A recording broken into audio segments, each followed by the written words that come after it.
Yeah, so I was going to San Diego. So I was about to start San Diego State as a junior, and was up in Huntington Beach for the weekend for a family wedding. And I went out that morning to go surfing, and ended up diving through a wave and hit a sandbar and broke my C5-6, but I didn't know it at the time, obviously. But as soon as I hit the sandbar, the body went numb, and I was floating face down, just getting pounded by the waves. And previous to that, my Uncle Dennis was out for the wedding as well, and he was an East Coast guy, so he was at the pier early, and I guess he saw me out there, and I didn't see him, but he saw me go under and not come back up, and so he started yelling for the lifeguards to come help, and then they rescued me, they say, about 2 minutes.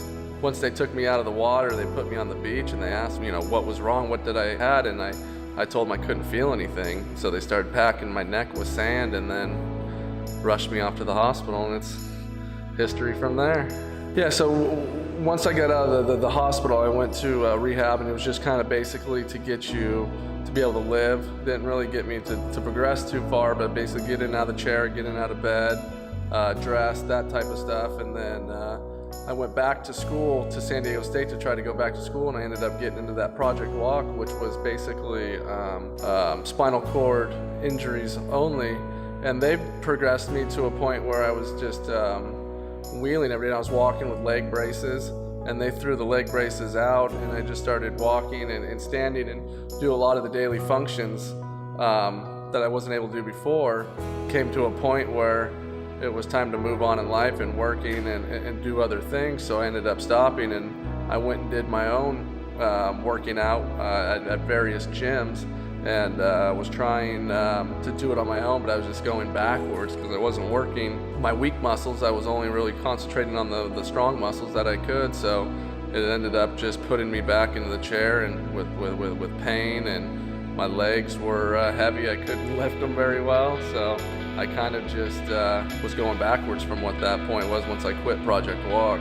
I had the worst back pain and nerve pain, and I remember when I came in and saw you, you said, what would you rate it from 1 to 10? And I was at an 8. I mean, it was just progressively getting worse and worse.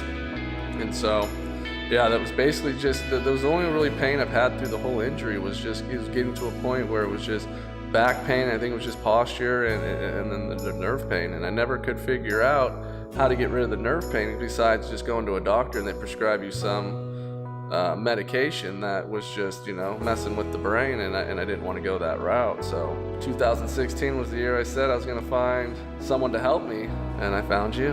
And going through this whole injury, doctors and therapists have always told me as you get older, your body's going to break down or you're going to deteriorate, and I'm the strongest I've ever been, and the pain is gone. I mean, there's some days I still have nerve pain and back pain, but it's nothing in the 8s. It's probably in the 2 to 3s now. As long as I do what I'm supposed to be doing, it's good. When I don't do what I'm supposed to be doing, it's back in the pain. So I've definitely found a routine to help, and that was what you helped me guide to do. Just being able to get in and out of the chair to play on the floor with the kids, or just the day-to-day life stuff, it's gotten a lot easier than what it was before, just due to the fact that staying active and getting stronger, and it gives confidence where I lacked it before because I was just sitting and not doing anything. So it's helped out tremendously.